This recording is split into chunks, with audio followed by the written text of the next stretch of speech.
आज की इस वीडियो में हम कवर करने वाले हैं इंग्लिश ग्रामर की जितनी भी वर्ब्स होती हैं। आपकी हेल्पिंग वर्ब हो गई, मॉडल वर्ब हो गई, जो कि आपके लिए बहुत ही ज़्यादा इंपॉर्टेंट हैं। तो वीडियो को लास्ट तक देखना। वीडियो थोड़ी सी लंबी जरूर हो सकती है, लेकिन आज हम ए से लेकर जेड तक जितनी भी वर्ब होती हैं उन सबको कवर कर देंगे। तो चलिए वीडियो को शुरू करते हैं। तो देखिए, सबसे पहले हम देखेंगे be used to. Be used to का मतलब होता है आदत है या फिर आदत हो जाएगी। मतलब हमें किसी चीज की या तो आदत है या फिर आने वाले समय में हमें किसी चीज की आदत हो जाएगी। अब देखिए, इन दोनों के लिए अलग अलग आपको हेल्पिंग वर्ब यूज करनी पड़ेगी। जब आदत है तो उसके लिए अलग, और आदत हो जाएगी मतलब हम फ्यूचर के बारे में बात कर रहे हैं तो अलग फ्यूचर वाली हेल्पिंग वर्ब। देखिए, इसका जो स्ट्रक्चर है उसमें सबसे पहले सब्जेक्ट, फिर एचवी का मतलब है हेल्पिंग वर्ब। तो आगे जहां पर भी आपको एचवी दिखेगा उसका मतलब होगा हेल्पिंग वर्ब। फिर आपको यूज करना है यूज्ड टू। उसके बाद आपको अदर्स, यानी कि आपके जो अदर वर्ड्स होंगे अपने सेंटेंस में उनको यूज करना है। देखिए, हमें इन बातों की आदत है। कई बार आप बोलते हैं ना कि भाई आपके अड़ोस पड़ोस में कोई झगड़ा वगैरह होता रहता है, हर टाइम लड़ाई बाजती रहती है, तो आप बोलते हैं हाँ यार हमें तो इन बातों की आदत है। तो बोलोगे we are used to these things. We are used to these things, हमें इन बातों की आदत है। या फिर ऐसा होता है कि आपकी कोई पर्सनल कार है, पर्सनल बाइक है या फिर पर्सनल फोन है और आपको उसकी आदत होती है। आप बताते हो यार मुझे तो मेरी कार की आदत है, मुझे तो मेरी बाइक की आदत है, मतलब आपको आपकी चीज़ों की आदत है। तो बोलोगे वी आर यूज्ड टू, और इसके बाद आपको जिस भी चीज़ का नाम लेना है उसे आप मतलब लिख सकते हैं यहाँ पर। देखिए, तुम्हें जल्द ही इसकी आदत हो जाएगी। अब हम बात कर रहे हैं फ्यूचर के बारे में कि भाई अभी आपको आदत नहीं है लेकिन आपको आने वाले समय में किसी चीज की आदत हो जाएगी। जैसे कि मान लीजिए आप अब तक अपनी पुरानी कार चलाते थे, लेकिन अब आपने खरीद ली न्यू मॉडल की न्यू कार, न्यू टेक्नोलॉजी वाली, और अब उसको चलाने में आपको थोड़ा अजीबपन सा महसूस होता है। तो आपके घर वाले बोल रहे हैं कि आपको पुरानी कार की आदत है इसलिए आपको ये अजीब लग रही है, आने वाले समय में तुम्हें जल्दी इसकी आदत हो जाएगी। तो बोलेंगे you will soon be use to this. This या फिर इट, इन दोनों में से किसी एक का आप यूज कर सकते हैं। समझ में आया? Be use to. नेक्स्ट देखिए, नेक्स्ट इसमें हमारा ought to have. Ought to have का मतलब होता है करना चाहिए था। मतलब कोई काम करना चाहिए था, किसी व्यक्ति को कुछ करना चाहिए था, वहां पर आप आउट टू हैव का यूज करेंगे। देखिए, इसमें आपको सबसे पहले सब्जेक्ट, फिर आउट टू हैव, फिर वर्ब की थर्ड फॉर्म और फिर ऑब्जेक्ट। अब कुछ बच्चे सोच रहे होंगे सर ये वाला जो सेंस है ये तो शुड हैव से भी निकलता है। जी हाँ, ये शुड हैव से भी निकलता है, लेकिन वहां पर जो इसका सेंस होगा वो आप नॉर्मली यूज करते हैं अपने घरों में, अपने दोस्तों के साथ। यहां पर जो आउट टू हैव है इसका यूज आप करते हैं जब रिस्पेक्टफुल तरीके से आप अपने बड़ों से बात करना चाहते हैं, अपने बॉस से बात करते हैं, अपने पापा जी से बात करना चाहते हैं, अपने बुजुर्गों से बात करना चाहते हैं, जिनको आप रिस्पेक्ट देते हैं। तब आपको शुड के स्थान पर आउट टू का यूज करना चाहिए, जिससे कि उनको ऐसा लगे कि हाँ भाई आप उन्हें इज्जत दे रहे हैं, ना कि शुड का। शुड का मतलब एक ऐसा होता है कि मतलब आप जैसे किसी को आज्ञा दे रहे हैं, एक तरह से मतलब किसी को अपनी ओर से ज्यादा अच्छे से सलाह दे रहे हैं। समझ में आया? देखिए, तुम्हें उससे पूछना चाहिए था, तुम्हें उससे पूछना चाहिए था। तो आप बोलोगे you ought to have asked him. You ought to have asked him, तुम उससे पूछना चाहिए था।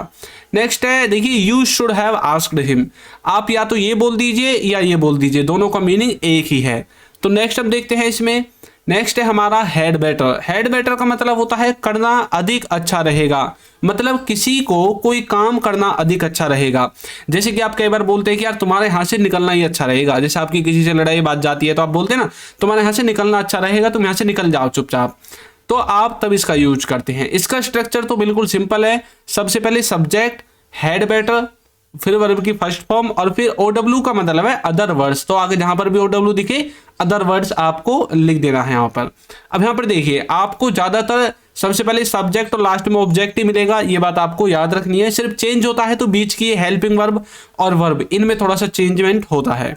देखिए, अब तुम्हारा निकलना ज्यादा ठीक रहेगा। तो बोलोगे you had better leave now. आपको देखिए, कुछ बच्चे बेटर के बाद टू लगाते हैं, तो आपको टू नहीं लगाना है। बहुत से ऐसे बोलते हैं you had better to leave now, तो आपको यहाँ पर टू नहीं लगाना है। आप बोलोगे बिना टू के you had better leave now. एक और देखिए, तुम्हारा उसे फोन करना ज्यादा ठीक रहेगा। तो बोलोगे you had better ring him. Ring का मतलब होता है किसी को कॉल करना, वैसे रिंग का मतलब एक वो वाली रिंग भी होती है, बजने वाली रिंग, तो यहाँ पर हमने रिंग का यूज किया है किसी को कॉल करना। You had better ring him, मतलब उसे फोन करना तुम्हारा ज्यादा ठीक रहेगा। तो जब कोई काम करना अधिक ठीक रहेगा तब आपको हैड बेटर का यूज करना है। नेक्स्ट देखिए, वुड रेदर, जिसका मतलब है कोई काम करना दूसरे काम से अधिक अच्छा लगता है, मतलब आपको कोई काम करना किसी दूसरे काम से अधिक अच्छा लगता है। जैसे मैं बोलने लगूँ कि भाई मुझे इंग्लिश से बोलने से ज़्यादा पढ़ाना अधिक अच्छा लगता है, तो आपको किसी काम को करने से ज़्यादा कोई काम करना अधिक अच्छा लगता है। यहाँ पर आपकी दो वर्ब आएंगी, देखिए कैसे। एक तो सबसे पहले सब्जेक्ट, फिर आपको लिखना है वुड रेदर, फिर वर्ब, वर्ब की फर्स्ट फॉर्म यानी कि फर्स्ट वाली वर्ब, फिर देन लगाकर फिर एक और वर्ब लगेगी, उसकी भी फर्स्ट फॉर्म ही लगेगी। देखिए, हमें शरण में जाने की अपेक्षा मरना, मतलब हम शरण में जाने की अपेक्षा मरना पसंद करेंगे। इसका मतलब ये है कि हम शरण में जाना नहीं चाहते, हम शरण में जाने की अपेक्षा हमें मरना अधिक अच्छा लगेगा, इसका ये सेंस है। तो बोलोगे we would rather die than surrender. Surrender का मतलब होता है किसी के सामने सरेंडर कर देना, यानी कि किसी की शरण में चला जाना, या फिर बोलते हैं ना आप आत्मसमर्पण कर दिया किसी के सामने। ये सारी चीज़ें आपको राजा महाराजाओं के टाइम में ज़्यादा मिलती हैं। तो एक और देखिए, मुझे फुटबॉल खेलने के बजाय देखना अधिक अच्छा लगता है। इसका मतलब ये है कि भाई मुझे फुटबॉल खेलने में मज़ा नहीं आता जितना मुझे फुटबॉल को देखने में मज़ा आता है। तो बोलोगे we would rather watch football than play it, या फिर दैट का आप यूज कर सकते हैं। समझ में आ गया वुड रेदर। और देखिए नेक्स्ट है वुड हैव। वुड हैव का मतलब होता है काम कर लिया होगा या फिर काम को कर चुका होगा। देखिए, वुड को लेकर बहुत सारे बच्चों में बहुत ज़्यादा कंफ्यूजन रहता है। वो क्यों रहता है? क्योंकि ये कई सेंस में यूज होता है। एक तो इसको हम यूज करते हैं कंडीशनल सेंटेंसेज में, जहां पर ये हमें पास्ट के बारे में बताता है, हो चुका होता, हो लिया होता, हो गया होता, इस तरह के सेंस निकालता है। अब ये जब हम इसको प्रेजेंट में यूज करेंगे सिंपल एक वाक्य की तरह, यानी कि आप इसको कंडीशनल की तरह नहीं बल्कि एक सिंपल सेंटेंस की तरह इसको यूज करेंगे, तब इसका मतलब ये निकलता है काम कर लिया होगा या फिर काम को कर चुका होगा। इसका जो स्ट्रक्चर है उसमें सबसे पहले सब्जेक्ट, फिर वुड हैव, फिर वर्ब की थर्ड फॉर्म और फिर ऑब्जेक्ट आता है। देखिए, उन्होंने टीवी देख लिया होगा, तो बोलोगे they would have watched TV. अब यहां पर देखिए, आपने बोला कि उन्होंने टीवी देख लिया होगा। अब यहाँ पर आप मान लीजिए कि आप जब अपने घर से आए थे तो आप अपने घर वालों को टीवी देखता हुआ छोड़कर बाहर आ गए थे गली में। अब आपके पड़ोसी अड़ोसी जो है आपके पूछ रहे हैं कि मम्मी पापा कहाँ हैं, तो आप बोलोगे कि वो तो अभी टीवी देख रहे हैं भीतर, मतलब हाँ उन्होंने अभी तक टीवी देख लिया होगा। जब मैं उनको छोड़कर आया था उस टाइम पर वो टीवी देख रहे थे, अभी उन्होंने टीवी देख लिया होगा। अब देखिए, आपको पक्का तो नहीं पता है कि वो उन्होंने देख ही लिया है, आप सिर्फ अंदाजा लगाते हैं।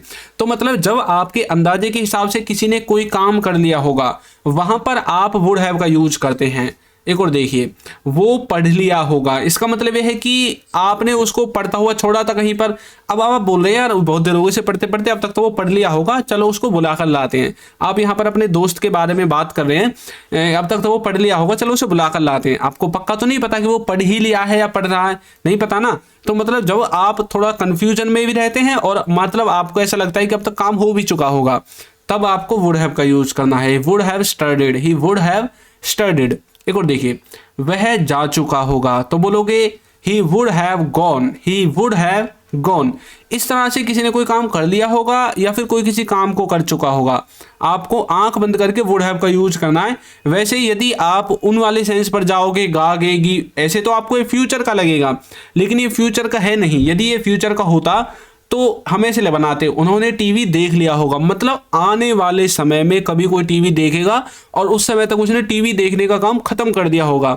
हम फ्यूचर के बारे में प्लानिंग कर रहे हैं, तब हमें इस वुड को हटाकर विल का लगा देना है, they will have watched TV, इस तरह से। लेकिन अभी तो आप प्रेजेंट के बारे में बात करें ना, कि अभी हमारे बोलते टाइम तक उसने देख लिया होगा, तो इसलिए हमने इसमें वुड का यूज किया है। और देखिए नेक्स्ट है आउट टू। मैंने आपको बताया था पहले कि आउट टू का यूज हम किसी को रिस्पेक्ट देने के लिए करते हैं। किसके स्थान पर? शुड के स्थान पर। इन दोनों का सेंस एक ही होता है, करना चाहिए, किसी को कोई काम करना चाहिए, आप किसी को राय देते हैं। अब देखिए, आउट टू का यूज हम कुछ इस सेंस में करते हैं कि मतलब आप अपने बड़ों को ऐसा भी नहीं दिखाना चाहते कि भाई आप बड़े बनकर उनको सलाह दे रहे हैं जैसे उन्हें कुछ पता ही ना हो, और मतलब आप उनको सलाह भी दे जाते हैं और उनको मतलब महसूस भी नहीं होता इससे। लेकिन यदि आप शुड का यूज करेंगे उनके लिए, तो उनको ऐसा लगेगा कि कितना बड़ा आदमी बन रहा है, मतलब हम बड़े बूढ़ों को ये सलाह देगा छोटा बच्चा। कई बार बोलते हैं ना, ज़्यादा मतलब मुंह मत चला, अपना चुप रहे, हम जानते हैं हमें क्या करना है। ऐसा सुना होगा आपने कई बार ऐसा। तो वो वाला जो सेंस है ना, वो बड़े बूढ़े तब समझेंगे जब आप शुड का यूज करेंगे, लेकिन आप आउट टू का यूज करेंगे तो उन्हें ऐसा नहीं लगेगा। उन्हें लगेगा भी बहुत नर्म तरीके से, बहुत नॉर्मल वे में आपने उनसे कहा है और कोई सलाह नहीं दी है, मतलब एक तरह से सलाह दे भी दी और नहीं भी दी उनके हिसाब से, तब आपको आउट टू का यूज करना है। स्ट्रक्चर बिल्कुल शुड की तरह ही है, शुड के स्थान पर आउट टू का यूज होगा। देखिए, हमें अपने बुजुर्गों का आदर करना चाहिए, तो बोलेंगे we ought to respect our elders, we ought to respect our elders. और बोल सकते हैं आप we should respect our elders, इस तरह से भी आप इसको बना सकते हैं। तो दोनों ही तरह से बना सकते हैं। अब डिपेंड करता है कि आप किस तरह से बोलना चाहते हैं। आप भाई किसी को मतलब रिस्पेक्ट देना चाहते हैं या नहीं देना चाहते हैं। नेक्स्ट देखिए, नेक्स्ट है वुड लाइक। वुड लाइक का मतलब होता है किसी चीज की इच्छा होना या फिर किसी चीज की इच्छा करना। अब जैसे कई बार आप बोलते हैं ना, भाई मैं वहां जाना चाहूंगा, मैं ये काम करना चाहूंगा, मैं तुम्हें वो चीज दिखाना चाहूंगा, मतलब आप इच्छा कर रहे हैं अपनी। तो स्ट्रक्चर भी बिल्कुल इच्छा जैसा ही होगा। आपको सबसे पहले सब्जेक्ट, फिर वुड लाइक टू, फिर वर्ब की फर्स्ट फॉर्म और फिर OW, मतलब मैंने आपको बताया था अदर वर्ड्स। देखिए, मैं इसमें भाग लेना चाहता हूं। अब यहाँ पर क्या है कि भाई हम इच्छा जाहिर कर रहे हैं। मान लीजिए कि कहीं पर कोई कंपटीशन हो रहा है, मान लीजिए कि आप मेले में गए हैं, ये सबसे अच्छा एग्जाम्पल होगा।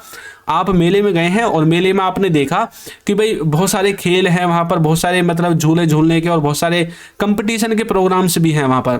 और आप अपने बड़ों से जो आपके साथ हैं, अपने घर वालों से बोल रहे हैं कि भाई मैं भी इसमें पार्टिसिपेट लेना चाहता हूँ, मैं भी इसमें भाग लेना चाहता हूँ। तो मतलब आपने इच्छा जाहिर की है अपनी। तो आप बोलोगे I would like to take part in this competition, मतलब मैं इस कंपटीशन में, इस प्रतियोगिता में भाग लेना चाहता हूँ। समझ में आ गया। और देखिए, मैं तुमसे पूछना चाहता हूँ, मतलब कई बार बोलते हैं भाई मैं तुमसे एक बात पूछना चाहता हूँ, तो बोलोगे I would like to ask you, I would like to ask you, मैं तुमसे पूछना चाहता हूँ क्या, एक क्वेश्चन या फिर जो भी आपको बोलना है वो अब आपको आगे लिख देना है। जैसे कि मैं तुमसे उसके बारे में पूछना चाहता हूँ, तो बोलोगे I would like to ask you. अब इसके बाद आपको उसके बारे में, यानी कि अबाउट हिम या फिर अबाउट हर, इस तरह से आप इसका यूज करते हैं। समझ में आया वुड लाइक कहां पर यूज होगा। तो चलिए अब नेक्स्ट देखते हैं। नेक्स्ट है had to be. Had to be का क्या मतलब होता है। मतलब देखिए, आज तक आपने हैड टू पढ़ा है, हैड बीन पढ़ा है, सिंपल हैड पढ़ा है। क्या हैड टू बी का मतलब आप जानते हैं। हैड टू बी का मतलब होता है किया जाना था, कोई काम किया जाना था, वहां पर आप हैड टू बी का यूज करते हैं। देखिए, ये जो सेंटेंस होगा ये किस में बनेगा, पैसिव वॉइस में बनेगा। अब यहाँ पर हम सब्जेक्ट को नहीं दिखाएंगे। आपको जानते हैं कि जब भी पैसिव वॉइस में कोई सेंटेंस बनता है तो उसमें हम सब्जेक्ट को हाइड कर देते हैं और ऑब्जेक्ट पर फोकस कर देते हैं। तो जो सबसे आगे होगा उस पर फोकस होगा। तो अब यहाँ पर सबसे आगे सब्जेक्ट नहीं है तो क्या है, ऑब्जेक्ट है। तो ऑब्जेक्ट पर फोकस करेंगे, उसके बाद हेड लगाकर टू बी लिखना है, फिर वर्ब की थर्ड फॉर्म और फिर OW मतलब अदर वर्ड्स लिख देने हैं। देखिए, उसे पकड़ा जाना था, उसे पकड़ा जाना था, तो बोलोगे he had to be caught. अब देखिए, यहाँ पर उसे पकड़ा जाना था, एक तरह से आप इसमें देखिए वो चीज़ नहीं बताई गई है कि किसके द्वारा पकड़ा जाना था। अब जैसे कि चोर को पुलिस के द्वारा पकड़ा जाना था, अब यहाँ पर पुलिस का नाम तो नहीं है कि ना ही चोर का नाम के लिए तो हमने यूज कर दिया उसे, भाई उसे पकड़ा जाना था, वो चोर था जिसे उसे पकड़ा जाना था। लेकिन यहाँ पर ये नहीं बोला गया कि पुलिस के द्वारा पकड़ा जाना था या हमारे द्वारा, पड़ोसियों के द्वारा, घर वालों के द्वारा, किसके द्वारा पकड़ा जाना था। तो मतलब जो काम को करने वाला है ना वो गायब होता है पैसिव वॉइस में। तो बोलोगे he had to be caught. इसे खाया जाना था, इसे खाया जाना था, तो बोलोगे it had to be eaten, it had to be eaten, मतलब किसे खाया जाना था। अब देख, खाने की चीज को ही तो खाया जाएगा, तो मतलब कुछ ऐसी भी चीज होती हैं जो पहले से ही पता होती हैं और हम उनको लेना नहीं चाहते। अपने सेंटेंस को छोटा करने के लिए भी कई बार हम पैसिव वॉइस का यूज कर देते हैं। इनको बेचा जाना था, तो बोलोगे these had to be sold, these had to be sold. मतलब क्या है इसका, इसका मतलब ये है कि आपके घर में मान लीजिए बहुत सारा लोहे का कवाड़ा है, प्लास्टिक का कवाड़ा है, मतलब कवाड़ा भरा पड़ा घर में, और तब आ जाता है कवाड़ी, यानी कि कवाड़े को लेने वाला, और आपके घर वाले बोलते हैं यार इन्हें भी बेचा जाना है, इन्हें भी लेकर चले जाओ। मतलब उन्हें उसका नाम नहीं लिया बल्कि उसकी तरफ इशारा करके बोल दिया। ठीक है, तो these had to be sold. अब किसको बेचा जाना है, भाई कबाड़े वाले को तो बेचेंगे जो बाहर खड़ा है आपके गली के। तो इस तरह से आप इसका यूज करते हैं। समझ में आ गया। और देखिए, शुड बी, शुड बी का मतलब होता है जब हम इसके साथ वर्ब की फोर्थ फॉर्म का यूज करते हैं। वर्ब की फोर्थ फॉर्म का मतलब है ING, यानी कि वर्ब की फर्स्ट फॉर्म के साथ ING। जब आप किसी भी वर्ब के साथ ING लगाते हैं तो उसे वर्ब की फोर्थ फॉर्म कहते हैं। ये बात आपको पता होनी चाहिए। इसका मतलब है कर रहा होना चाहिए, मतलब किसी को कुछ कर रहा होना चाहिए या कोई काम कर रहा होना चाहिए, वहां पर आप शुड बी का यूज करते हैं। इसमें सबसे पहले सब्जेक्ट, फिर शुड बी, फिर वर्ब की फोर्थ फॉर्म के बाद ऑब्जेक्ट आएगा। देखिए, उसे अपना काम कर रहा होना चाहिए तो बोलेंगे he should be doing his work. He should be doing his work, उसे अपना काम कर रहा होना चाहिए। उन्हें फिल्म देख रहा होना चाहिए तो बोलेंगे he should be watching film, या फिर मूवी का आप लिख सकते हैं लास्ट में मूवी, तो he should be watching film. अब देखिए, आपको बी के बाद जो वर्ब है उसमें आईएनजी लगी मिल गई ना, तो इसीलिए इसको वर्ब की फोर्थ फॉर्म कहते हैं। वैसे कुछ बच्चों ने आज तक सीखा होगा कि वर्ब की 3 ही फॉर्म होती हैं, फर्स्ट, सेकंड, थर्ड। तो देखिए, ये जो आप आईएनजी लगाते हैं इसको फोर्थ कहते हैं, और जब आप वर्ब की फॉर्म के बाद एस या ईएस लगाते हैं, जैसे कि प्रेजेंट इंडेफिनिट में लगाते हैं, उसे आप बोलते हैं वर्ब की फिफ्थ फॉर्म। समझ में आया? अब हम देखेंगे डू डज। डू डज का किसकी तरह? Helping verb, HV. देखिए, डू डज का यूज हम मेन वर्ब की तरह भी करते हैं, तो इसलिए मैंने यहाँ पर फोकस करके लिख दिया है। हम इसको यहाँ पर हेल्पिंग वर्ब की तरह देखेंगे। इसका यूज हम करते हैं कोई कुछ नहीं करता है, मतलब कोई किसी काम को नहीं करता है। जैसे कि मैं स्कूल नहीं जाता हूँ, वो पढ़ाई नहीं करता है, वो डेली सोता नहीं है, वो दिन में नहीं खाता है, मतलब डेली बेसिस पर कोई किसी काम को नहीं करता है, वहां पर आप इसका यूज करते हैं। और देखिए, डू डज का यूज आप सिर्फ 2 ही सेंस में करोगे, एक तो नेगेटिव में और एक इंटेरोगेटिव में, ये भी बात आपको याद रखनी है। और डू डज और जैसे डिड हो गया, इसके साथ डिड के साथ, इन तीनों के साथ हमेशा वर्ब की फर्स्ट फॉर्म आएगी। देखिए, इसमें सबसे पहले सब्जेक्ट, फिर डू डज, फिर नॉट, क्योंकि हम नेगेटिव सेंटेंस बनाने वाले हैं, फिर वर्ब की फर्स्ट फॉर्म और फिर ऑब्जेक्ट लिखना है। देखिए, वह आम नहीं खाता है, मतलब डेली बेसिस पर या फिर उसकी लाइफ में, उसके रूटीन में ये चीज़ है ही नहीं कि वो इस काम को नहीं करता है, हमेशा से ही नहीं करता है, तब भी आप इसका यूज करते हैं। तो बोलोगे he does not eat mangoes. He doesn't eat mangoes, वह आम नहीं खाता है। वो दिन में नहीं सोते हैं, यानी कि वो भाई ये उनकी दिनचर्या है या उनकी हैबिट है, कुछ भी लगा लो। तो बोलोगे they do not sleep during the day, मतलब वो दिन के दौरान नहीं सोते हैं या फिर दिन में नहीं सोते हैं। इस तरह से आप डू डज का as a helping verb use कर सकते हैं। नेक्स्ट है वाज वर्ब के साथ बीइंग। जब भी देखिए, आपने वाज वर्ब तो आपने पढ़ा होगा, लेकिन कभी आपने पढ़ा है was being, were being? Was being और वर बीइंग, इनका यूज हम करते हैं पैसिव वॉइस में। पैसिव वॉइस में कोई काम किया जा रहा था, कोई काम किया जा रहा था, कहां पर? पास्ट में, क्योंकि वाज वर्ब का यूज हम पास्ट में करते हैं। देखिए, इसमें सबसे पहले ऑब्जेक्ट, फिर वाज वर्ब, फिर बीइंग, फिर वर्ब की थर्ड फॉर्म और फिर OW, मतलब अदर वर्ड्स आते हैं। अब यहां पर आपको एक बात हमेशा याद रखनी है कि वाज यूज होगा किसके साथ? थर्ड पर्सन सिंगुलर के साथ, यानी कि ही, सी, इट और किसी व्यक्ति के नाम के साथ। बाकी सबके साथ आपको वर का यूज करना है। देखिए, दूध बेचा जा रहा था तो बोलेंगे the milk was being sold.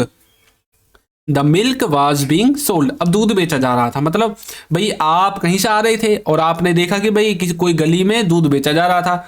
अब आपने घर आकर बता दिया मम्मी उस गली में दूध बेचा जा रहा था, तो मतलब आपने ये तो नहीं बताया ना दूध को कौन बेच रहा है, तो मतलब सब्जेक्ट के बारे में बताया नहीं, इसीलिए तो पैसिव है। जब हमें सब्जेक्ट के बारे में या तो पता ना हो, या फिर सब्जेक्ट के बारे में हम बताना ना चाहते हो, या फिर सब्जेक्ट आपको समझ में नहीं आए, तब आप पैसिव में अपने सेंटेंस को ट्रांसलेट कर सकते हैं अपने ऑब्जेक्ट पर फोकस करके, क्योंकि सब्जेक्ट का तो पता नहीं है, ऑब्जेक्ट का पता है। यानी कि ऑब्जेक्ट का मतलब है वो वस्तु के बारे में आपको पता है, उस काम के बारे में आपको पता है, लेकिन आपको ये नहीं पता है कि काम को करने वाला कौन है, तब आप यूज करते हैं पैसिव का। और देखिए, कमरे साफ किए जा रहे थे, बोलेंगे the rooms were being cleaned. The rooms were being cleaned, कमरे साफ किए जा रहे थे। तो चलिए आगे देखते हैं। अब है हमारा would have to. Would have to का मतलब है काम करना पड़ता होगा, मतलब किसी व्यक्ति को काम करना पड़ता होगा। इसमें आप सबसे पहले सब्जेक्ट, फिर वुड हैव टू, फिर वर्ब की फर्स्ट फॉर्म और फिर ऑब्जेक्ट का यूज करते हैं। कई बार आपने देखा होगा कि भाई कोई किसी काम को करता है और आपके मन में एक सवाल उठता है, यार इसे तो डेली करना पड़ता होगा, तो उस वाले सेंस में आप वुड हैव टू का यूज करते हैं। देखिए, उसे खाना बनाना पड़ता होगा तो बोलेंगे he would have to cook. He would have to cook, उसे खाना बनाना पड़ता होगा। तुम्हें नाचना पड़ता होगा तो बोलेंगे you would have to dance. You would have to dance, तुम्हें नाचना पड़ता होगा। उन्हें बोलना पड़ता होगा तो बोलेंगे he would have to speak. He would have to speak, उन्हें बोलना पड़ता होगा। इस तरह से आप वुड हैव टू का यूज कर सकते हैं। नेक्स्ट है कुड हैव टू, जिसका मतलब होता है करना पड़ सकता है। किसी को कोई काम करना पड़ सकता है, वहां पर आप कुड हैव टू का यूज करते हैं। कई बार आप बोलते हैं ना तुम्हें जाना पड़ सकता है। देखिए इसमें सबसे पहले सब्जेक्ट, फिर कुड हैव टू, फिर वर्ब की फर्स्ट फॉर्म और फिर ऑब्जेक्ट। अब कुछ बच्चे सोच रहे होंगे कुड का यूज तो पास्ट में करते हैं, सर ने यहाँ पर था तो लगाया नहीं, करना पड़ सकता था, तो इसका यूज आप था भी कर सकते हैं, कोई दिक्कत नहीं है। हमने इसका यूज प्रेजेंट में किया है, कहाँ पर, कैन के स्थान पर, यानी कि कैन की पॉसिबिलिटी को थोड़ा कम करके। समझ में आ गया। वैसे यदि आप चाहते हैं तो इसका यूज आप पास्ट में कर सकते हैं, करना पड़ सकता था, लेकिन प्रेजेंट में हम इसका यूज कैन के स्थान पर उसकी पॉसिबिलिटी को कम करके और सकता वाली सेंस में करते हैं। देखिए उसे जाना पड़ सकता है तो बोलोगे he can have to go, he can have to go, उसे जाना पड़ सकता है। एक और देखिए, तुम्हें खेलना पड़ सकता है तो बोलेंगे you could have to play, you could have to play, और उन्हें देखना पड़ सकता है तो बोलेंगे they could have to watch, they could have to watch. तो किसी को कोई काम करना पड़ सकता है, वहां पर आप कुड हैव टू का यूज करते हैं। नेक्स्ट देखिए यदि अभी तक आपने हमारी बुक्स को परचेज नहीं किया है तो इनका लिंक मैंने आपको नीचे डिस्क्रिप्शन बॉक्स में दिया है, वहां से जाकर आप इन्हें परचेज कर सकते हैं। आपको एक बात बता दूं कि ये फिजिकल रूप में नहीं बल्कि पीडीएफ के रूप में आपको प्रोवाइड कराई जाएंगी और लिंक डिस्क्रिप्शन बॉक्स में है, और इनके लिए आपको पे करना पड़ेगा। लेकिन जो हमारा ये ऐप है इसमें हमने complete spoken English grammar free of cost cover कराई है। इसका लिंक भी आपको नीचे डिस्क्रिप्शन बॉक्स में मिल जाएगा, और इसके लिए आपको कुछ भी पे करने की जरूरत नहीं है। आप सिर्फ जाकर ऐप को डाउनलोड करें और आप आज से ही सीखना स्टार्ट कर सकते हैं। नेक्स्ट है हैज हैव के साथ बीन। इसका मतलब है किया जा चुका है या फिर हो गया है, मतलब कोई काम किया जा चुका है या फिर कोई काम हो गया है, वहां पर आप हैज हैव के साथ बीन का यूज करते हैं। कहां पर, पैसिव वॉइस की तरह। तो देखिए इसमें सबसे पहले ऑब्जेक्ट, फिर हैज हैव के साथ बीन, फिर वर्ब की थर्ड फॉर्म आएगी। देखिए इंग्लिश को पढ़ाया गया है। अब किसने पढ़ाया भाई, आप सबको पता है पढ़ाने वाले कौन होते हैं, टीचर होते हैं। तो बोलेंगे English has been taught, English को पढ़ाया गया है। और देखिए उसको देखा गया है तो बोलेंगे ही हैज बीन सीन, या फिर वॉच्ड का यूज कर सकते हैं, लुक्ड का यूज कर सकते हैं, आपका जो मन करे वो यूज कर सकते हैं। तो इस तरह से आप हैज हैव के साथ बीन लगाकर इसका सेंस निकाल सकते हैं। नेक्स्ट है इज एम आर के साथ बीइंग। अभी आपने वाजवर के साथ पढ़ा था ना पीछे, तो अब हम पढ़ेंगे इज एम आर के साथ। इसका मतलब है किया जा रहा है। देखिए उसका यूज हमने पास्ट में किया था, इसका यूज हम करेंगे प्रेजेंट में एज ए पैसिव वॉइस। तो पैसिव वॉइस है तो सबसे पहले ऑब्जेक्ट आएगा, फिर इज एम आर आएगा, फिर बीइंग आएगा, फिर वर्ब की थर्ड फॉर्म, और उसके बाद अदर वर्ड्स आएंगे। अब यहाँ पर इज यूज होगा थर्ड पर्सन सिंगुलर के साथ, एम यूज होगा सिर्फ आई के साथ, और बच जाता है जो कुछ सबके साथ आर का यूज कर देना है। देखिए उसे पीटा जा रहा है। अबे ये तो नहीं बताया गया ना कौन उसको पीट रहा है, बस ये बता दिया भाई पीटा जा रहा है। अबे ये तो बताओ पीट कौन रहा है। तो यहाँ पर ये पैसिव में है कि कुछ ने ये नहीं बताया कि काम कौन कर रहा है पीटने का। समझ में आ गया। तो बोलेंगे he is being beaten, he is being beaten. इमारत बनाई जा रही है तो बोलेंगे the building is being constructed, the building is being constructed, building को बनाया जा रहा है। इस तरह से आप इज एम आर का यूज कर सकते हैं as a passive voice being के साथ। नेक्स्ट है हैड बीन, जिसका मतलब है कि किया जा चुका था, कोई काम किया जा चुका था या फिर कोई काम हो चुका था, लेकिन सब्जेक्ट को नहीं दिखाएंगे। क्यों? क्योंकि पैसिव में है, तो फिर आपको सबसे पहले ऑब्जेक्ट करना है यूज, फिर हैड बीन, फिर वर्ब की थर्ड फॉर्म यूज करनी है। देखिए काम को किया नहीं गया था, अब ये नहीं बताया गया किसके द्वारा नहीं किया गया था, तो बोलेंगे the work had not been done, the work had not been done, काम को नहीं किया गया था। मुझे घर भेजा गया था तो बोलेंगे I had been sent home, I had been sent home, मुझे घर भेजा गया था। तो इस तरह से आप हैड बीन का यूज कर सकते हैं। नेक्स्ट है मेक, मेक का मतलब होता है बनाना। अब कुछ बच्चे सोच रहे होंगे सर हमें तो पता है मेक का मतलब बनाना होता है, लेकिन इसका एक अर्थ और है करवाया या करवाना। इसको हम पढ़ते हैं कॉजेटिव वर्ब की तरह। किसकी तरह? कॉजेटिव वर्ब की तरह। ये देखिए इतना बड़ा स्ट्रक्चर है इसका। इसमें सबसे पहले सब्जेक्ट, फिर हेल्पिंग वर्ब, फिर मेक, फिर आपको ऑब्जेक्टिव केस लिखना है, जैसे कि हिम हो गया, हर हो गया, अस हो गया, इस तरह से। फिर आपको वर्ब की फर्स्ट फॉर्म और फिर ऑब्जेक्ट लिखना है। देखिए मेक का यूज आप मेक, मेड, मेकिंग, मेक्स अपने टेंस के अनुसार इसको चेंज कर करके कर सकते हैं। तो देखिए उसने मुझसे झूठ बुलवाया, मतलब किसी ने किसी से कोई काम करवाया, मतलब मैं झूठ बोलना नहीं चाहता था लेकिन उसने मुझसे जबरदस्ती झूठ बुलवा दिया। कई बार बोलते हैं ना, भाई मैं बोलना नहीं चाहता था, उसने मुझसे बुलवा दिया, तो बोलोगे ही मेड मी, उसने मुझसे बुलवाया, टेल ए लाई, झूठ, यानी कि उसने मुझसे झूठ बुलवाया। वह मेरे से किताब पढ़वा रहा है, यानी कि मैं पढ़ना नहीं चाहता लेकिन फिर भी वो मुझसे पढ़वा रहा है।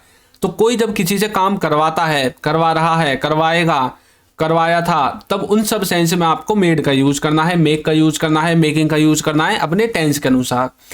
तो वह मेरे से किताब पढ़वा रहा है, तो बोलेंगे he is making me read the book, he is making me read the book. Rajesh मुझसे लिखवाता है, तो बोलेंगे Rajesh makes me right, Rajesh makes me right. अब यहां पर देखिए, ये जो बुलवाया ये पास्ट का है, पढ़वा रहा है ये कंटिन्यूस है, उसने मुझसे राजेश मुझसे लिखवाता है ये प्रेजेंट का इंडेफिनिट है। तो देखिए तीनों में मैंने अलग अलग यूज करके बता दिया है, पहले में मेड, दूसरे में मेकिंग, तीसरे में मेक्स। तो आपको अपने टेंस के अनुसार मेक को अलग अलग फॉर्म्स में चेंज करते रहना है। नेक्स्ट है वुड, सिंपल वुड, मतलब आपने इसके साथ कुछ नहीं लगाया। इसका मतलब होता है काम करेगा, और फ्यूचर की जो लेस पॉसिबिलिटी होती है उसमें भी हम इसको यूज करते हैं। इसमें सबसे पहले सब्जेक्ट, फिर वुड, फिर वर्ब की फर्स्ट फॉर्म और फिर ऑब्जेक्ट आएगा। उसने कहा वह करेगा, मतलब किसी ने कोई काम पास्ट में कह दिया था फ्यूचर के लिए कि फ्यूचर में वो ऐसा करेगा। अब भाई उसने किया या नहीं किया, अब हम उसकी उस बात को जो उसने हमसे कही थी किसी समय में पास्ट में, उसको अब हम प्रेजेंट में खड़े होकर बोलेंगे, तो हम विल का नहीं वुड का यूज करेंगे। तो बोलेंगे ही सेड दैट, उसने कहा था कि ही वुड डू, वह करेगा, इस तरह से। सीता आएगी, सीता वुड कम, मतलब जब आपको पॉसिबिलिटी कम दिखे फ्यूचर में कोई व्यक्ति आएगा, जब आपको पक्का पता है कि वो आ ही रहा है तो आप विल का यूज करते हैं, सीता विल कम, सीता आएगी। लेकिन आपको पक्का नहीं पता तब आप यूज करेंगे वुड का, तो बोलेंगे सीता वुड कम, वह तुमसे मिलेगी। तो बोलेंगे शी वुड मीट यू, इसका मतलब ये है कि भाई उसने बोला तो था तुमसे मिलने के लिए, अब वो मिले या ना मिले भाई मैं पक्का नहीं जानता, लेकिन उसने बोला था, तो बोलोगे शी वुड मीट यू। आप विल का यूज नहीं कर सकते क्योंकि आपको पक्का नहीं पता। नेक्स्ट है हैविंग टू, जिसका मतलब है पढ़ रहा है, मतलब कोई काम करना पड़ रहा है किसी को, वहां पर आप हैविंग टू का यूज करते हैं। लेकिन हाँ, इसका यूज आप पास्ट में भी करते हैं, ये बात भी आपको याद रखनी है। तो इसमें आपको सबसे पहले सब्जेक्ट, फिर हेल्पिंग वर्ब, फिर हैविंग टू, फिर वर्ब की फर्स्ट फॉर्म के बाद ऑब्जेक्ट। यहाँ पर जो हेल्पिंग वर्ब है इसमें आपको क्या यूज करना है, यदि आप इसको जैसे पढ़ रहा है आप प्रेजेंट के लिए यूज कर रहे हैं तो आपको प्रेजेंट की हेल्पिंग वर्ब लगानी है, जैसे कि इज एम आर। पास्ट के लिए यूज करना है तो पास्ट की हेल्पिंग वर्ब लगानी है, क्या, वाज वर, उसका मतलब निकलेगा पढ़ रहा था। देखिए मुझे पढ़ना पड़ रहा है, तो बोलेंगे I am having to study, I am having to study, मुझे पढ़ना पड़ रहा है। उसे खेलना पड़ रहा है, तो बोलेंगे he is having to play, he is having to play, उसे खेलना पड़ रहा है। तुमको नाचना पड़ रहा था, तो बोलेंगे you were having to dance, you were having to dance. तो देखिए मैंने एक एग्जांपल पास्ट का भी ले दिया जिससे कि आपको समझ में आ जाए पास्ट में कैसे यूज करेंगे। तो देखिए ऊपर हमने इज एम आर इनका यूज किया था क्योंकि प्रेजेंट है। अब नीचे जब था आ गया तो हमें वाज वर का यूज करना पड़ा। तो वर इसलिए लगाया क्योंकि ये यू जो है ये थर्ड पर्सन सिंगुलर के अंदर नहीं आता। यदि ये थर्ड पर्सन सिंगुलर के अंदर आता, यानी कि यहाँ पर ही होता, सी होता, किसी व्यक्ति का नाम होता, इट होता, तब हम वाज का यूज करते। समझ में आ गया। नेक्स्ट है हैज हैव के साथ टू बी। इसका मतलब है कि काम किया जाना है, एज ए पैसिव वॉइस हम इसको यूज करते हैं। और मस्ट इसलिए लिखा है कि ये काम पक्का किया जाना है। समझ में आ गया। देखिए, और जब पैसिव वॉइस है तो सबसे पहले ऑब्जेक्ट, फिर हैज हैव के बाद टू बी, फिर वर्ब की थर्ड फॉर्म और फिर ओ डब्ल्यू यानी कि अदर वर्ड्स। उसे देखा जाना है तो बोलेंगे he has to be watched, he has to be watched. अब यहां पर देखिए हमने ही का यूज कर दिया है। अब हम भाई यहाँ पर वॉच्ड को हटाकर लुक का यूज भी कर सकते हैं अपने सब्जेक्ट को इसको चेंज करके। अब यहाँ पर हमें वैसे तो ये ही जो है ना यहाँ पर ये मिस टाइप हो गया है। क्यों? क्योंकि हमने यहाँ पर किसी व्यक्ति को देखने के बारे में बात नहीं की है, फिल्म को देखने के बारे में बात की है, तो हमें इसको ही के स्थान पर इट करना पड़ेगा। इस तरह से यदि हम किसी व्यक्ति के बारे में बात करेंगे तब हमें ही का यूज करना है। समझ में आया। अब देखिए इसे फेंका जाना है तो बोलेंगे it has to be thrown, it has to be thrown. और इनको बेचा जाना है तब बोलेंगे these have to be sold, these have to be sold. इस तरह से आप हैज हैव के साथ टू बी का यूज कर सकते हैं। तो चलिए नेक्स्ट देखते हैं। नेक्स्ट है कुड हैव, जिसका मतलब है कर सकते थे या फिर पास हो सकती थी, मतलब कोई किसी काम को कर सकता था या किसी के पास कोई वस्तु कोई चीज हो सकती थी, दोनों ही चीज में हम कुड हैव का यूज करते हैं। इसमें सबसे पहले सब्जेक्ट, फिर कुड हैव, फिर वर्ब की थर्ड फॉर्म और फिर ऑब्जेक्ट आएगा। देखिए तुम वहां जा सकते थे तो बोलेंगे you could have gone there, you could have gone there. तुम्हारे पास कार हो सकती थी तो बोलेंगे you could have a car, you could have a car, और वह यहां आ सकता था तो बोलेंगे he could have come here, he could have come here. इस तरह से आप कुड हैव का यूज कर सकते हैं। अब हम देखते हैं विल बी। विल बी का मतलब होता है रहा होगा, मतलब किसी आने वाले समय में कोई कुछ कर रहा होगा या फिर कहीं पर होगा, उन दोनों ही सेंस में हम विल बी का यूज करते हैं, लेकिन सिर्फ फ्यूचर में, प्रेजेंट में और पास्ट में नहीं। स्ट्रक्चर बिल्कुल सिंपल है, सबसे पहले सब्जेक्ट, फिर विल बी, फिर वर्ब की फर्स्ट फॉर्म और फिर आईएनजी और फिर ऑब्जेक्ट। देखिए आपको एक चीज बताता हूं, जहां पर भी कंटिन्यूटी की बात होगी, कंटिन्यूटी का मतलब है कि कोई काम रेगुलरिटी में होगा, कंटिन्यूअस होगा, तब आपको वर्ब की फर्स्ट फॉर्म के साथ हमेशा आईएनजी का यूज करना है। देखिए वह खेल रहा होगा तो बोलेंगे he will be playing, he will be playing. वो देख रहे होंगे तो बोलेंगे दे विल बी वॉचिंग। अब ये जो बात हम कर रहे हैं ना, ये फ्यूचर के लिए कर रहे हैं, फ्यूचर में कोई खेल रहा होगा अभी नहीं, आने वाले समय में कोई देख रहा होगा अभी नहीं। समझ में आया? नेक्स्ट है माइट बी। इसका यूज हम करते हैं जब में से कम संभावना हो। क्या हो? में से कम संभावना, और इसका मतलब है शायद ही। देखिए इसमें सबसे पहले सब्जेक्ट, फिर माइट बी, फिर आपके अदर वर्ड्स आएंगे, जैसे कि शायद ही वह घर पर हो सकता है तो बोलेंगे he might be at home, he might be at home. शायद ही वह वहां हो सकता है तो बोलेंगे he might be there, he might be there. इस तरह से। नेक्स्ट है शुड हैव के साथ वर्ब की थर्ड फॉर्म। तो इसमें आपको सबसे पहले क्या करना है, इसका सेंस जानना है। क्या है इसका सेंस? इसका सेंस है काम करना चाहिए था, किसी को कोई काम पास्ट में करना चाहिए था। कई बार बोलते हैं ना भाई, आप किसी को सलाह देते तुम्हें वहां जाना चाहिए था, तो इसमें सबसे पहले सब्जेक्ट, फिर शुड हैव, फिर वर्ब की थर्ड फॉर्म और फिर ऑब्जेक्ट आएगा। तुम्हें उसे पूछना चाहिए था तो बोलेंगे you should have asked him, you should have asked him. उसे यहां आना चाहिए था तो बोलेंगे he should have come here, he should have come here. इस तरह से आप शुड हैव का यूज कर सकते हैं।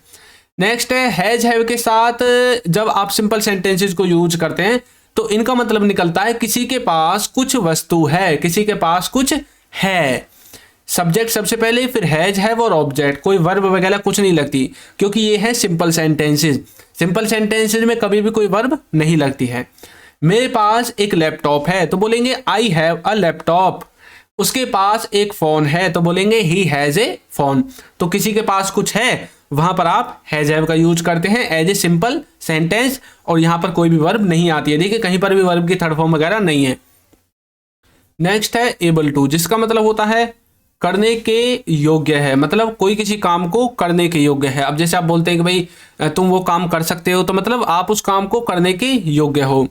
इसका जो स्ट्रक्चर है उसमें आपको सबसे पहले सब्जेक्ट, फिर इजएमआर, फिर एबल टू, फिर वर्ब की फर्स्ट फॉर्म और फिर ऑब्जेक्ट लगाना है। अब जो ये इजएमआर है, इसमें से जो इज है ये यूज होगा थर्ड पर्सन सिंगुलर के साथ, जैसे कि मैं आपको हर बार बता देता हूं। फिर आपको आई का यूज करना है एम के साथ, और जो बच जाते हैं सबके साथ आर लगाना है। देखिए तुम जाने के योग्य हो, मतलब तुम जाने के योग्य हो मतलब तुम्हारे अंदर एबिलिटी है वहां जाने की, तो बोलोगे you are able to go, you are able to go. मैं खाने के लायक नहीं हूं, तो इसको हमने क्या कर दिया, इसको हमने नेगेटिव में बना दिया, तो बोलेंगे I am not able to eat. इस तरह से आप बोलोगे। वह देखने के योग्य नहीं है तो बोलोगे he is not able to watch. तो इस तरह से आप इन्हें यूज कर सकते हैं। नेक्स्ट है हैड के साथ टू बी, जिसका मतलब होता है कि काम किया जाना था, मतलब पास्ट में कोई काम किया जाना था, और इसको यूज हम करते हैं पैसिव वॉइस की तरह। तो देखिए इसके स्ट्रक्चर में जब पैसिव वॉइस है तो सबसे पहले ऑब्जेक्ट आएगा, फिर हैड टू बी, फिर वर्ब की थर्ड फॉर्म और फिर ओडब्ल्यू मतलब अदर वर्ड्स आएंगे। देखिए उसे पकड़ा जाना था तो बोलेंगे he had to be caught. अब यहाँ पर हमने सब्जेक्ट नहीं बताया, क्यों? क्योंकि सब्जेक्ट है ही नहीं। अब हम पकड़े जाने मतलब उसे पकड़ा जाना था, किसके पकड़ा मतलब किसके द्वारा पकड़ा जाना था, किसके बारे में हम बात कर रहे हैं ये तो बताया नहीं भाई। कोई चोर होगा जिसे किसके द्वारा पकड़ा जाना था, घर वालों के द्वारा, पुलिस के द्वारा, पड़ोसियों के द्वारा, किसके द्वारा पकड़ा जाना था। तो यहाँ पर उसको नहीं बताया गया जिसके द्वारा ये पकड़ने का काम होता, तभी तो ये पैसिव में है। समझ में आ गया?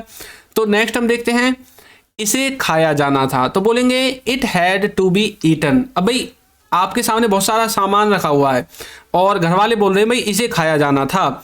अब देखिए यहाँ पर ये नहीं बताया गया कि किसके द्वारा खाया जाना था, समझ में आया ना। अब देखिए ये बात पहले से ही सब लोग जानते हैं कि भाई जब घर में खाना रखा है तो घर वाले ही खाएंगे। तो कुछ ऐसी बातें होती हैं जो हमें पहले से पता होती हैं और सेंटेंस को छोटा करने के लिए हम उसको पैसिव वॉइस की तरह ट्रांसलेट करते हैं। तो बोलेंगे it had to be eaten, it had to be eaten. Next है इनको बेचा जाना था, तो बोलेंगे these had to be sold. अभी आपके घर में लोहा लंगर बहुत सारा सामान पड़ा होता है और बाहर कबाड़ी वाला खड़ा है, तो आपने बहुत सारा सामान तो बेच दिया लेकिन कुछ सामान गया रह घर और कबाड़ी वाला भी चला गया। अब आपके घर वाले बोल रहे यार इनको भी तो बेचा जाना था, इनको क्यों नहीं लेकर गए आप। अब किसको बेचा जाना था, सबको पता है कि कबाड़ा कबाड़े वाले के धोरी जाएगा, तो मतलब आपको इसे पैसिव में इसलिए बनाना पड़ा। समझ में आ गया, these had to be sold.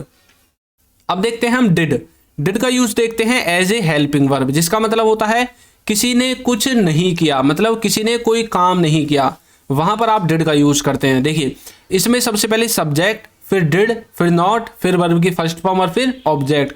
तो पास्ट के जो ऐसे कार्य होते हैं जहां पर आपको मतलब नेगेटिव में उसको बनाना है या फिर इंटरगेटिव में बनाना है, तो दोनों ही सेंस में आपको डिड का यूज करना है। और एक बात आपको याद रखनी है कि डू, डज और डिड इनके साथ हमेशा कौन सी फॉर्म होती है, वर्ब की फर्स्ट फॉर्म यूज होती है। देखिए उसने नहीं देखी, मतलब आप किसी मूवी के बारे में बात करेंगे उसने वो मूवी नहीं देखी, तो बोलोगे he did not watch, he did not watch, उसने वो मूवी नहीं देखी।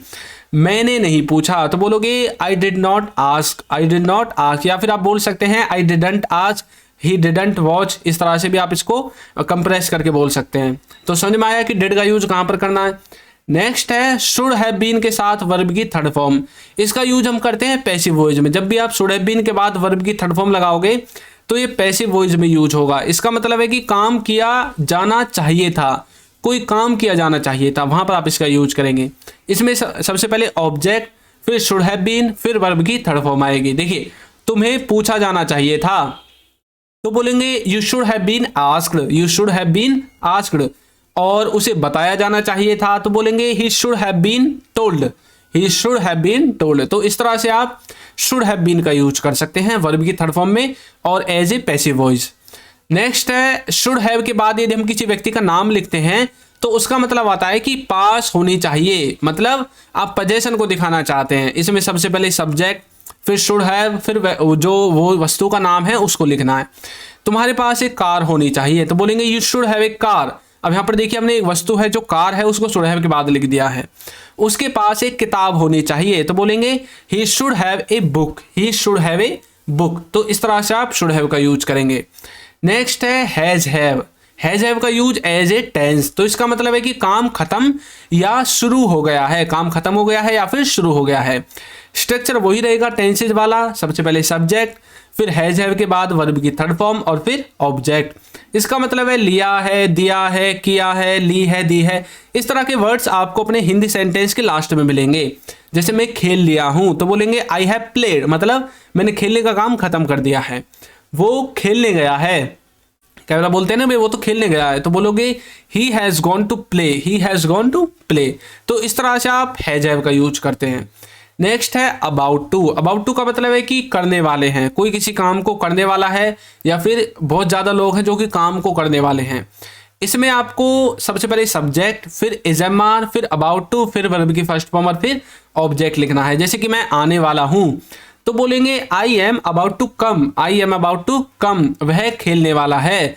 तो बोलेंगे he is about to play, he is about to play. और तुम जाने वाले हो, तो बोलेंगे you are about to go, you are about to go. तो इस तरह से आप अबाउट टू का यूज करेंगे। नेक्स्ट है most of the. Most of the का मतलब होता है ज्यादातर या फिर अधिकतर। जैसे कि ज्यादातर लड़के देखते हैं, तो बोलेंगे most of the boys watch, क्या देखते हैं, मूवी देखते हैं, क्या चीज देखते हैं वो आप देख लो। मैंने ज्यादातर फिल्म देखी है, तो बोलेंगे I have watched most of the films, मैंने ज्यादातर मूवी क्या करी है, देखी हैं। तो इस तरह से आप मोस्ट ऑफ द का यूज कर सकते हैं ज्यादातर या फिर अधिकतर वाले केस में। नेक्स्ट है गेट। गेट का मतलब है कुछ करवा दूंगा या फिर कुछ करवाना। आप इसमें जो इसका स्ट्रक्चर है उसमें सबसे पहले सब्जेक्ट, फिर हेल्पिंग वर्ब, फिर गेट और फिर वर्ब की थर्ड फॉर्म का यूज करते हैं।